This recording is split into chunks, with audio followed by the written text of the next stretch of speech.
Now, the microorganisms that are generally associated with, there are microorganisms associated with early onset neonatal sepsis, and we have microorganisms associated with late onset neonatal sepsis. Is it clear? Now, the microorganisms associated with early onset neonatal sepsis generally come from the maternal. It comes from the maternal. It comes from the maternal vaginal tract. Is it clear? And those microorganisms, we have group B streptococcus. The mnemonics is gel. Is it clear? The general mnemonics is gel. We have the first one is group B streptococcus. We have group B streptococcus. Is it clear?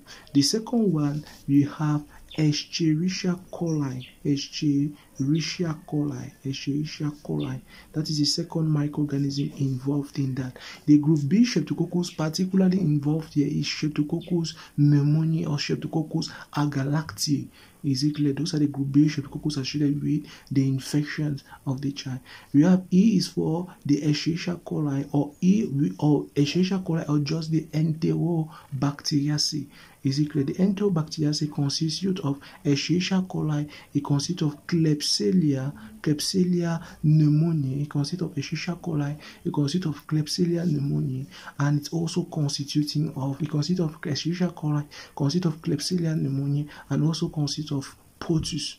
Is it clear? So those are the different microorganisms under the Enterobacteriaceae. You can just say Enterobacteriaceae. Is it clear? Now, the third class of family that is involved there, you have Enterococci.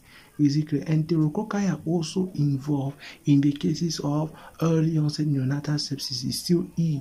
Now, after Enterococci, we have the L now is Listeria monocytogenes. Listeria monocytogenes.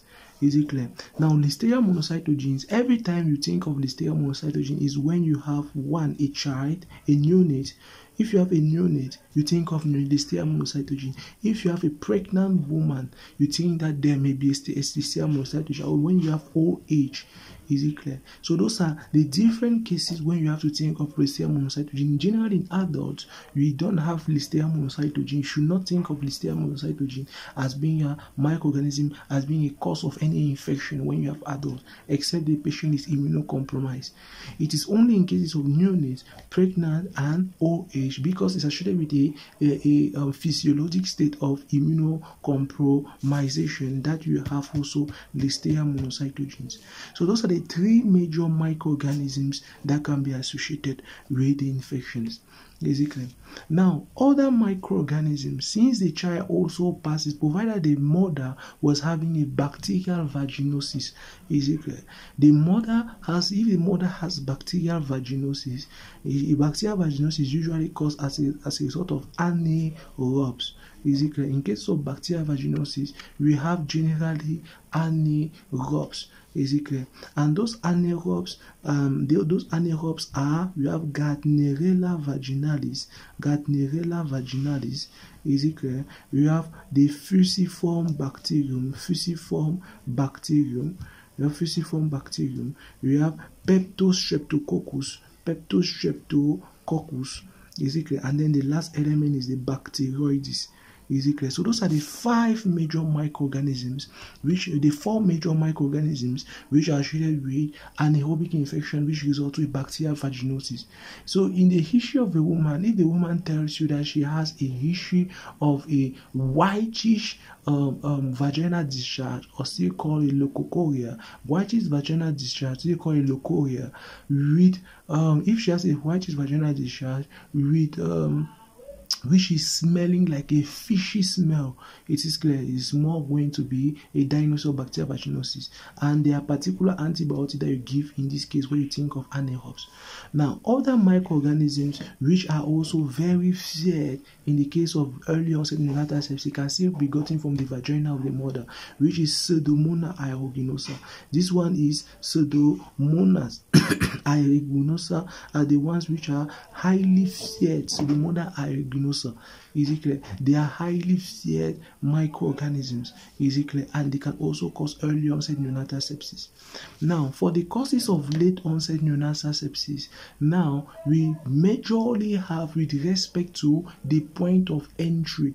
Is it clear? We have those the causes of late onset neonatal sepsis is going to be majorly based on the point of entry. And before I go to the causes of early onset neonatal sepsis, I want to ask you the question: why is it that Enterobacteriaceae and Enterococci are also associated in this case? Because when the child is passing through the birth canal, the child can contact the feces of the mother, and the Enterobacteriaceae and the Enterococci are located inside the feces of the mother. Listeria monocytogenes is going to be transmitted to the child generally by maternofetal circulation. It is not transmitted via the descent of the child. Group B Streptococcus generally affect the child via the ascending route. Is it clear? Group B Streptococcus affect the child when he is going to have a pathogenesis of ascending route. Is it clear? So a ascending infection generally is group B Streptococcus. So if the mother has risk factors like premature rupture of membrane or prolonged rupture of membrane, you may think that the major microorganism involved here is group B Streptococcus.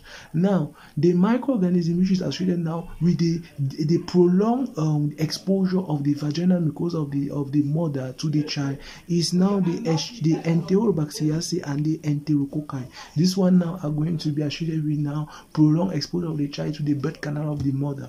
So in cases where the child has prolonged labor, where the mother has prolonged labor, arrest of descent, and all those type of dystocias, you may think of Enterococci and Enterobacteriaceae being the major microorganism affecting the resulting to neonatal sepsis. And then the next one is Listeria monocytogenes. Listeria monocytogenes is a microorganism that usually affect pregnant women and may also be a etiology of abortion, particularly if it's the first trimester. It's going to be transmitted via a maternofetal transmission from the mother's circulation to the fetal circulation. Is it via the bloodstream of the mother? And Listeria monocytogenes can be gotten from the mother by eating certain foods, particularly seafood. Is it going to be systemically spread in the bloodstream of the mother and then goes to the child via the maternofetal transmission. Now we have other like anaerobes. Anaerobes are going to enter into the child if he has a prolonged exposure to the birth canal of the mother. That's the pathogenesis. Pseudomonas aeruginosa is going to pass via the maternofetal circulation, provided the mother was infected already with Pseudomonas aeruginosa. Is it clear? So those are the different etiologies of early onset neonatal sepsis. Now, the next element is going to be the etiologies of late onset neonatal sepsis. For late onset neonatal sepsis, the etiologies now are going to depend on the point of focus. So the first point of focus was the respiratory tract. Now, if the respiratory tract is more of the upper respiratory tract, we need to know that the microorganism